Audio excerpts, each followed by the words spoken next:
What? Okay, I think I did it.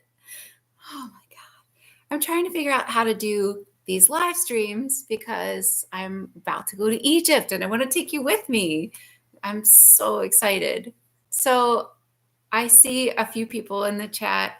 Hi, welcome, guys. I'm really new to these lives. I did one once before and it was a little bit of a disaster. So, I got to get techie, get with the times and do, these lives because I always feel like, I want to answer your questions if you have any questions, because I know that for me, as I've been searching, I have just 1,000 questions all the time. So, if I can be of service to you guys and help you and answer your questions, um, I would love to do that, especially, because I'm so lucky, I feel like, because I get all this information constantly.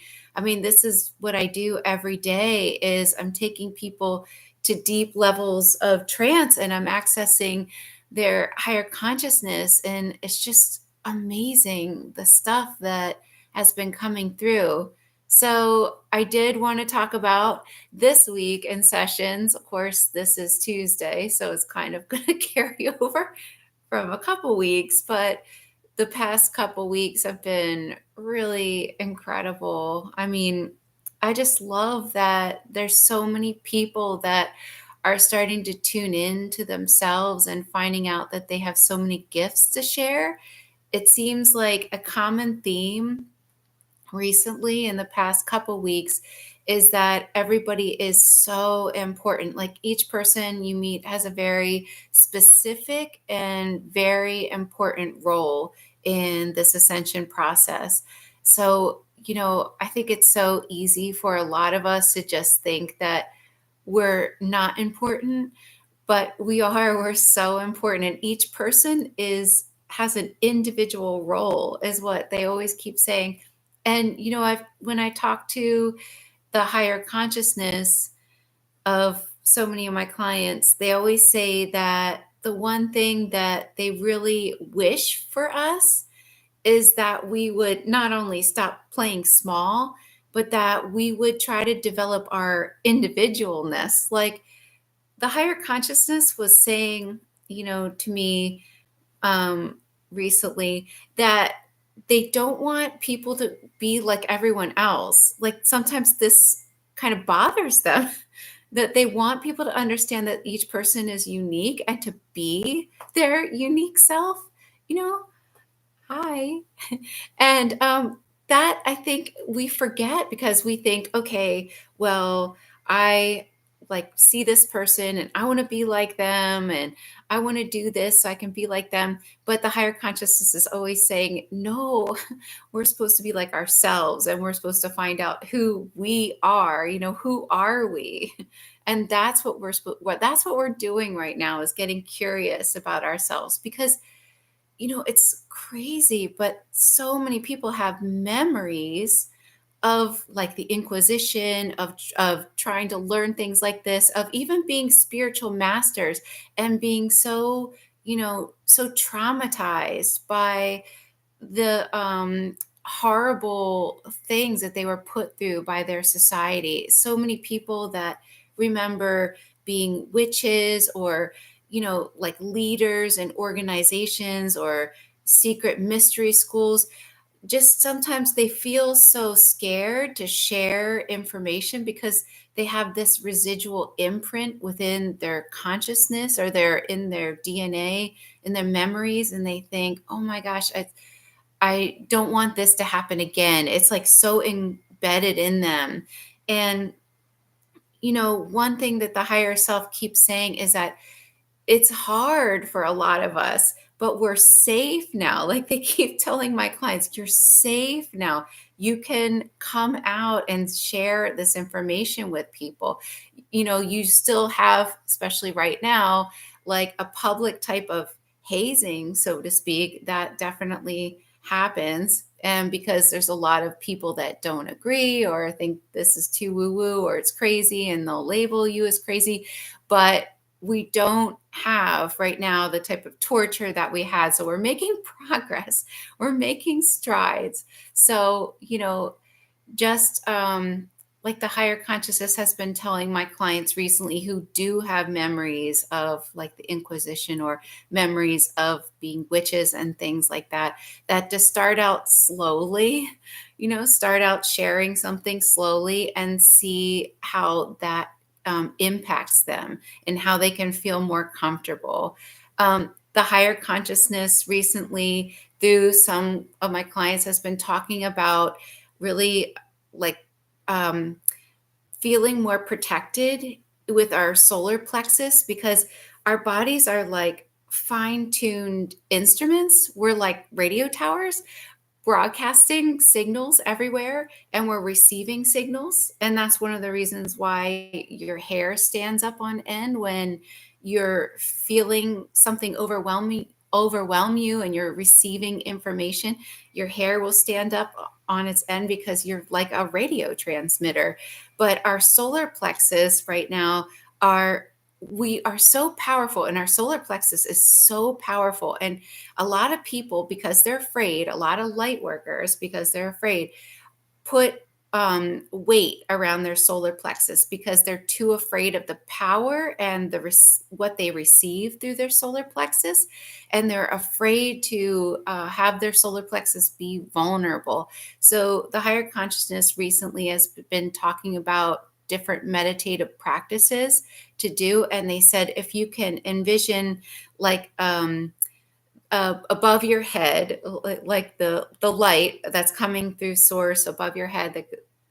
Did you just see that? That was like light just shined on me, come in through your body, and then just imagine it's going around your body to really tune into the energetic protection around you from source and from your higher consciousness, so that you stop feeling like you have to protect yourself through like weight or protecting your solar plexus. That it's okay to develop the power within your solar plexus now. Like, you are safe, it's okay, but baby steps, it's okay, you can practice these things. But I wanted to get into like eye color and blood types, because people are always asking me that, and so I thought I would just share a little more about that, because essentially, like I said, we're learning more about ourselves, because each person is very, very important, and each person has this very specific role. And there are so many clues that we set up for ourselves before we come into this life, or sometimes we develop them later as like a sign to maybe tune into that particular clue and see what that clue is trying to tell you. So recently, or not too recently, but within the past like 6 months or more, I've been receiving a lot of information about using your blood type and using your eye color as a clue to start investigating more of yourself. And what I've noticed through multiple clients is that if you have like blue eyes, per se, if you have blue eyes, then in general, and I'm repeating myself, I've been talking about this a lot, but just in case you haven't heard and you're curious about it, and maybe I can answer some questions for you. Blue eyes in general seem to mean that you're projecting information from one of the water planets, or you are very heavily connected, or maybe that's where you spend most of your lives when you're not on this earth plane. So blue eyes are a sign. Like, who knew? But our eye colors and our blood types definitely seem to mean something, because the way I receive my information, just in case you're wondering, is I always use a bunch of different hypnosis subjects at a given time. And I will, when I receive information from a bunch of people that correlates, and I do not lead them with this. When I receive a bunch of information that correlates with one another and it's very consistent, then that's what I share. So I do a lot of research on this, and I like to share some of that stuff with you guys on my channel, although some I can't share yet because a lot of it's going in my books. But okay, so I see in the chat blue eyes with golden. What is it that you have?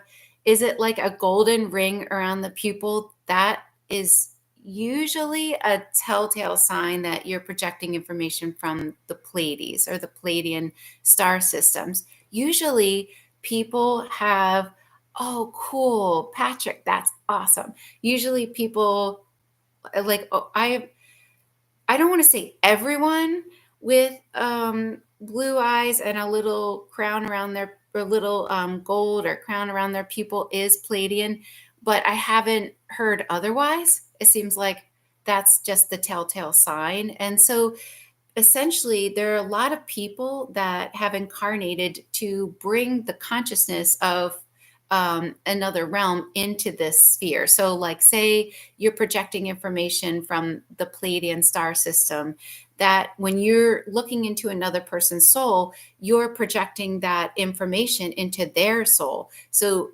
that's what happens when you look into each other's eyes, because your eyes, all the rings and the color of your eyes means something, and it's projecting information. It shows the blueprint of your soul. So the rings and the spots, it means something. And I think it's so interesting that there's a study how different spots correlate with different health issues, which is really fascinating to me.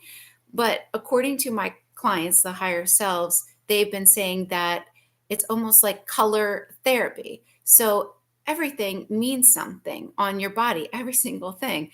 And we're like walking radio transmitters broadcasting signals. So when you're looking into another person's eyes, your eyes are sending information from a place or sending a consciousness, and their eyes are sending it back into you. So I think it's really interesting. Brown eyes are usually a telltale sign that you're broadcasting really ancient earth information. Like if you think about the color brown, it's earth based according to my clients' higher selves. So brown is interesting because sometimes people with brown eyes are projecting information from a place that doesn't have sun. So I think that's also interesting. But most of the time, brown eyes are a telltale sign that you're a very ancient soul that has been on the earth plane for a very long time. Like you just keep reincarnating here. I'm like one of them, obviously. Green eyes are really cool because, oh, green eyes with gold streaks. Okay, see, I just think it's so, I just think it's so cool because I didn't know any of this stuff, but it kept coming through sessions. So green eyes in general are projecting information from the Lyran star system. And if you have a friend with like green eyes, watch out for your electronics. And the reason is because the people with green eyes are in general, okay, this is general, projecting information from such a high frequency. It's different than the frequency and the resonance here. So sometimes that can interfere with your electronics simply because of the information that you're projecting. A lot of times, if you have like yellow or like a gold, not always a gold, but more yellow in your eyes, anywhere in your eyes, it's usually a telltale sign that you're projecting information from Andromeda. And what I find interesting is a lot of people, a lot of my clients with like the yellow in their eyes, actually, when they're under hypnosis, they remember that in their dreams, they're oftentimes going with their family from Andromeda and they're working. So I think it's a really interesting sign. If your eyes are brown and the iris is green, that's a great question. But yeah, in general, it would mean both things. So it's just, if you think about the color, it's like projecting clues and information. So it's projecting out to somebody else to read. So it would be like from, you could be, I mean, if you think about it, we're all over the place in a sense. But when you're projecting a certain type of information, like say, my eyes colors are just brown, fully brown. So I apparently wanted to, you know, send myself a clue that I've reincarnated here many, many, many, many, many, many times. And I'm projecting information that's about the earth. Like when I'm looking at another person's eyes, I'm projecting most likely information from the earth. So if you're projecting green and brown, you're projecting both things. Um, I've noticed that people with sparkles or specks in their eyes seem to be projecting information from Arcturus. And then if you have like golden, almost like cat-like golden eyes, there seems to be another type of consciousness that people that have like a gold are projecting, and it seems to be very cat-like. I don't have a name for this for that uh, civilization, but it's come up in a bunch of sessions. Um, Thank you, Patrick. I really appreciate it. Oh, I love all of you guys so much because we're all in this together. Um, so blood types. Blood types are also clues. They mean something. It's so crazy, doesn't it? I mean, who knew that eat right for your blood type uh, definitely is a good marker of this, that this actually means something. So in general, the O blood type usually in general means that you have information that can be activated by going to a place like Egypt, but that information oftentimes is carried through the bloodline of Atlantis, Lemuria, and Egypt, which is interesting because when I was working on my book, A Hypnotist's Journey to Atlantis, a lot of people remember that the Atlanteans had the O blood type. And I think it's really fascinating that a lot of the Native Americans have the O blood type. And so the O blood type seems to encompass all of it.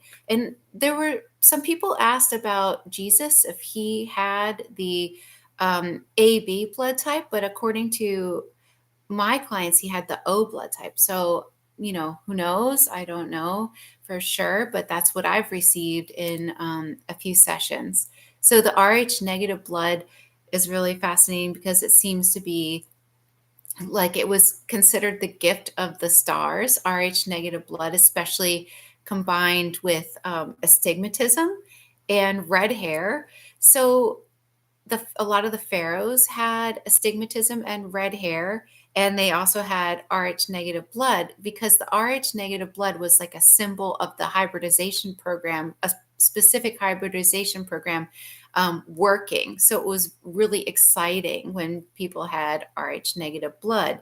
But one of the reasons why astigmatism is such an interesting clue is astigmatism actually comes from, or it actually is an ability to see into different dimensions. So the eye shape is different.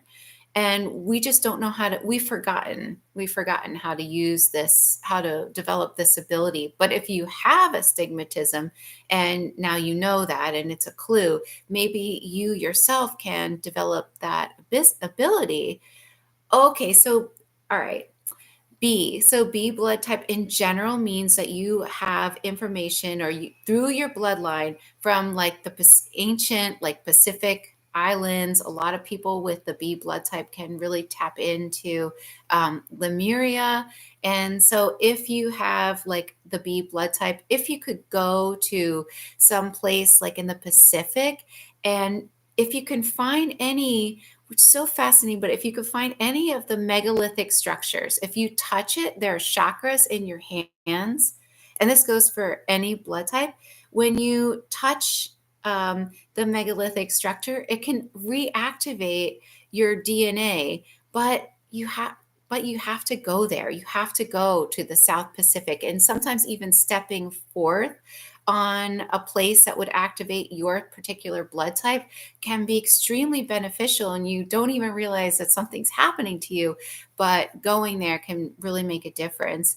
So with the O blood type, if you go to a place like Egypt and you touch one of the megalithic structures with the palms of your hands, it can reactivate um, dormant abilities within you. Also, taking off your shoes, putting your feet in the ground, because we have chakras on the bottom of our feet and chakras in our hands. And this apparently does something to reactivate your DNA.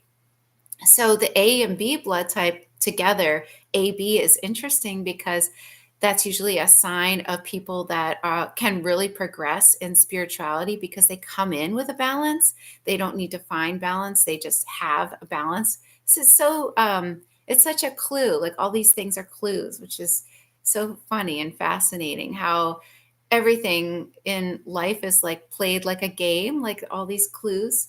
And then, so the A blood type in general means that you, within your bloodline, within your blood type, you can tune in and tap into Norse information. So you would maybe want to go to a place like Glastonbury or someplace in the UK or Ireland. And if you can find one of those structures that you can touch, you can do the same thing as well. And remember, you don't have to touch one of these structures, just going there, but make sure to take your shoes off if you can't find a megalithic structure to touch. Take your shoes off and put your feet in the ground, like not on the concrete, but in like soil or natural earth, so that you can reactivate this information within you, because we're starting to make that shift towards kind of like reactivating our dormant DNA.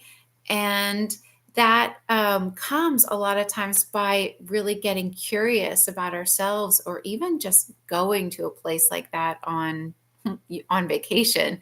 And you might go to a place that activates your DNA on vacation and start to have all these things start triggering within you. Because yes, we have a lot of if you think about it, we have trauma, of course, in our lineages, but we have abilities. And a lot of these abilities are starting to kind of come back to us slowly. I mean, they have to come back slowly because otherwise we would probably all go crazy or just float into a different dimension. And this is a game, right? So we're slowly starting to reactivate these things within us and search for this deeper wisdom. But since this is this weekend sessions, I wanted to tell you a little more about what's been coming up in my recent sessions. So a lot of people have really been, learning that they can be their own healer. And I thought one of the things that one of my clients' higher self said recently to my client was when they asked the question, how can they heal themselves, because they had tried the medical medium. They were doing all kinds of different protocol.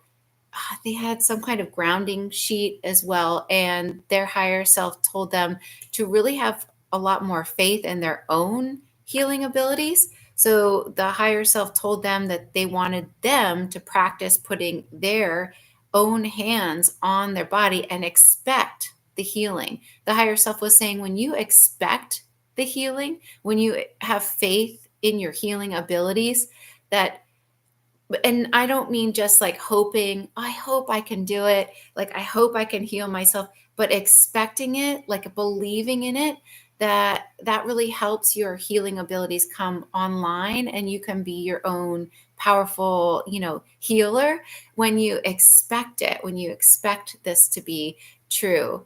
Um, yeah, I would love to come to Cancun. Yes, definitely, but not right now because right now I'm actually leaving for Egypt in on the 7th. I'm so excited because and that's one of the reasons why I wanted to figure out these YouTube lives. Like I said, I want to bring you guys with me and show you some of these cool sites. I'm not very techy, and look, I don't even have green eyes, but I still am going to have to figure it out. No, actually, a lot of my friends just went to Egypt, and Egypt is not scary right now at all. A lot of my friends just went there, and you feel like you have so much protection when you're in Egypt. I mean, you have security, you go as a group. And yes, I'm going with Suzanne Spooner. The two of us do two tours every year, and we're going to post. Oh, hi, Monica. We're going to post and open up our next tour for next May of 2025, soon. Uh, probably in July. And so you went to stay at a hotel.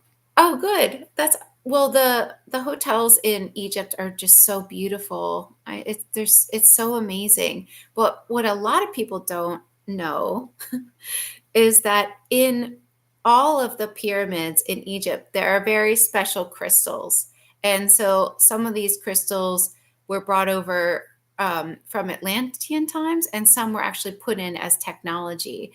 And the crystals know when you're coming into a pyramid or you're going to some of these sacred sites. Some of these really special crystals have a consciousness, and they know exactly what you're doing there, and um, how to use your own consciousness to kind of raise your frequency. So definitely you do feel as if you are raising your frequency and charging yourself. You're charging yourself when you go to Egypt. Egypt is really amazing.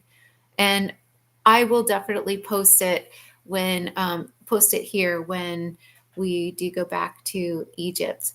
In case you're wondering what I'm doing next, I'm going to, I have one spot left for the Malvern workshop that's coming up. So I developed these workshops, these 3-day workshops, just because I can't do as many private sessions as I would love to do.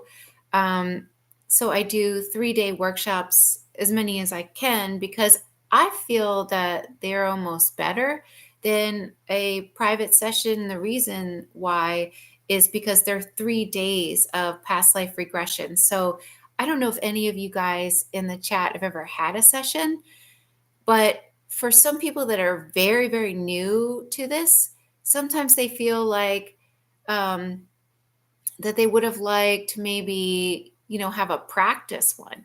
You know what I mean? So if you're somebody that's really new to this, some people do wish they had sort of like a practice one. At least this is the feedback I've heard from the workshops.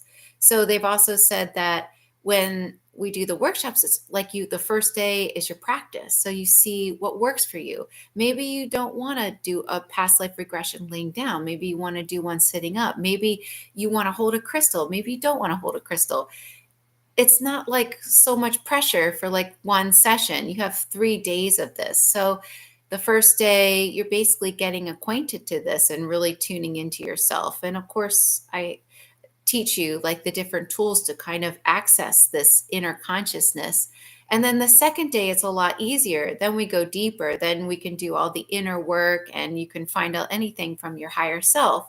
And then the third day, you're a pro. So that's why I developed the 3-day workshop, because I feel like it definitely helps people. But I have one spot left for the Malvern workshop. And then I just opened one in the Florida Keys, and that'll be in August. And I'm going to post a link here, or you can find out about my workshops on Book a Workshop.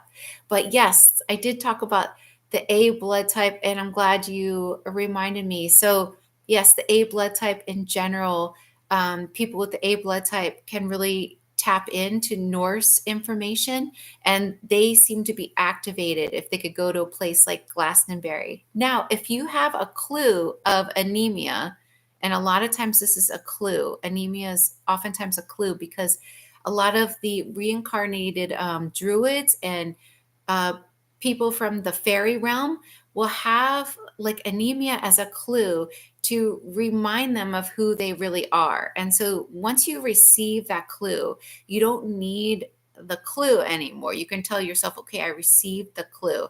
And you can use this clue actually to start working with different tools. So, one of the tools you can use is honey. Many people with the A blood type can really benefit from the A blood type, and having anemia can benefit from just working with honey. You don't have to even ingest it. There's a high vibration when it comes to honey. So you can use honey almost like a teacher, a guide. You can ingest it if you choose to do so, and ask the consciousness or the vibration of honey to be your guide. And it also can reverse your anemia. One thing that I found fascinating was you can go to a place called Glastonbury, and there's a well. It's called the Chalice Well. And in the chalice well, there are special minerals that no one's really discovered yet. And this is what the Druids used to drink. So if you drink from the chalice well, it can actually do really great things if you have anemia or the A blood type, or you just feel like you are reincarnated from that time. Because go with your feelings, go with your gut instinct. You know, that's the most important person to trust. So, oh my God, you're going to Glastonbury in 3 weeks? Oh, yeah. Yeah. I have a tip. Definitely put your hands on everything, touch everything. Don't tell them that I told you to do that. And yes, oh my gosh, touch everything, take your shoes off. And if you can, just see if you can tune into yourself and keep a journal with you. Maybe try to like write automatically and see what comes up, because sometimes a lot of these places will stimulate your memories and activate things within you, and if you can have like a notepad and a journal, it can really help you. Hi everybody. Oh, I just love everyone here. You guys are so amazing and wonderful. So I'm just going to answer some of the questions. All right. So, what is the difference between QHHT level 2 versus level 3? Well, the difference is a level 3 is monitored nonstop. No, really. A level 3 practitioner has to complete a very intense training. So, we um, we had to submit a video submission to make sure we're following the protocol exactly like Dolores Cannon did. And then we have to resubmit every 2 years. A person that has a level 2 background can be just as good. They just haven't completed that level 3 um, test, really, is really all that it is. So, when choosing a practitioner, just go by your gut instinct. There's so many amazing practitioners that are like level 1. I mean, there's an amazing practitioner named Christy Wilson, who I love so much. And she's a level 1 and she's absolutely fantastic. I'll put her link in here too. Um, and let's see. Okay. Yeah, so you can just, I'm sure there's so many orbs. Um, I'm sure you can translate, or I think there's a thing to push to translate things into different languages. Although I am not techie at all, so I'm probably not the right person to ask about that. But I believe that there is. Oh wow, AB blood type, blue eyes, Irish ancestry. Oh, that's awesome, amazing. Well, oh, cool. It's in the Google Translate app. Thank you. Thank you for that. So yes, you can send things like this in Spanish if you want to. Thank you for that. Oh, see, you guys are all so much more techie than I am. So look at all these people helping. It's amazing. So beautiful. Um, cool. Well, yeah, thank you. So right now, to give you another update on what I'm up to, I always say that I'm almost done, but literally I am really almost done. It's in editing. I'm editing my fourth book. So hopefully it'll be done in June, maybe July. But I want to tell you this, okay? My mom has the A blood type, and I have AB blood type, the weird kind. And my mom has A blood type.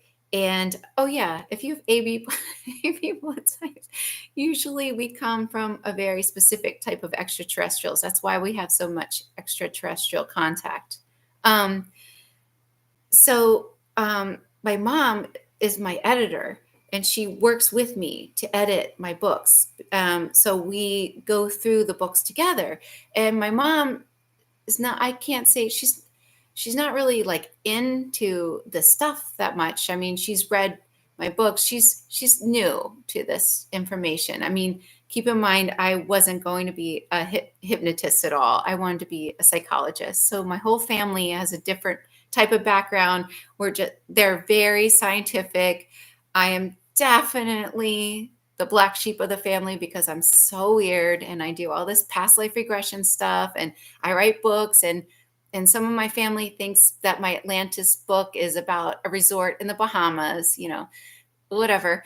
So I didn't want to, they just can't get it. So anyway, my mom is not totally into this stuff, but she's my editor and she's been working with me on this fourth book. So we were only on chapter 4, and she has the A blood type, anemia, and a lot of these signs that she would be reincarnated from a lot of the time periods that we're talking about in this book, because this book is about Avalon, basically. Well, it's got a lot of stuff in there, but a lot of information about Avalon. But my mom, we're only on chapter 4. And my mom, after we finished editing chapter 4, started seeing light beings and her body started activating. So I was like, this information has a consciousness of its own and it is very activating. So my mom has been activated by this book. So I'm really excited for people when it comes out. I'm really excited to see what it's going to do for other people. But I seem to be fine. I'm totally fine. I'm just transcribing away. But my mom has started to like develop some new abilities. And so I keep tabs with her. She did get her eyes checked, just for anybody wondering, because she was worried that she needed to get her eyes checked because she saw these light beings, like they started showing up after she was working on this book with me. And so she got her eyes checked. Her eyes are fine. There's nothing wrong with her eyes, but they're beings, like they're light beings that have been showing up while she's been helping me with this fourth book. So I cannot. Oh, you've been seeing lights too? Yeah. Nope. It's there's so much help on the planet right now. I mean, so much help. I don't know if you guys have watched one of my YouTube sessions on Saved by the Higher Self, but you know how much help we have? It's almost like amazing. It's so amazing that this higher consciousness literally lifted my client's car and her up and moved them somewhere else. I mean, they can do anything. And she never, it's not like she asked for help or she did anything. They just literally moved her. It wasn't her time to exit the planet. She had a lot of work to do. So, yeah, my mom, yeah, my mom's can't really deny it anymore. I mean, she did get her eyes checked and her eyes are fine. And so, now her, I guess you would say her eyes are opening a little more because these light beings have been there ever since she started helping me with my book. Yes, I believe the Dolores Cannon Horns of the Goddess book. It is on Audible and everyone says it's amazing. I cannot wait to read it, but I don't want to read it till after I'm done with this book, just in case I'm like influenced by it or anything.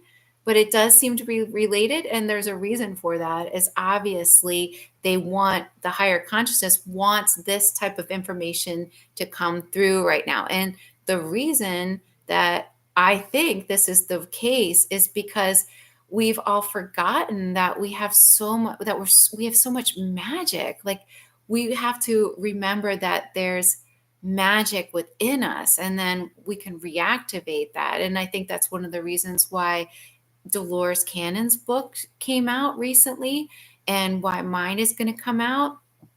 And so the world is magic. We just have been taught and brainwashed otherwise. So it's time to re-brainwash ourselves.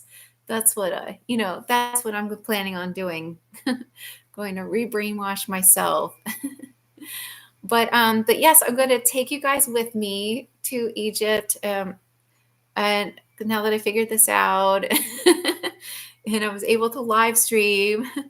So anyway, but next time when I'm broadcasting from Egypt, feel free to ask me any questions, and I'll try my best to answer them. And I will um, I will keep posting more and more as I learn, but it's a lot of the material will be coming out, and a lot of the most recent material will be coming out soon with my fourth book. And hello, everyone from hi, India. Thank you guys all for joining me. And I just hope you have the best rest of your day. And remember how magical that you are. And be curious about yourself and ask for help from your guides because they're all around and sometimes they get bored. That's literally what they say. They're like, she never asked for help. I'm bored. I don't have anything to do. So ask for help because they love it. They love they love it when you ask for help. So you guys are wonderful. Much love to you all, and I will talk soon. Bye.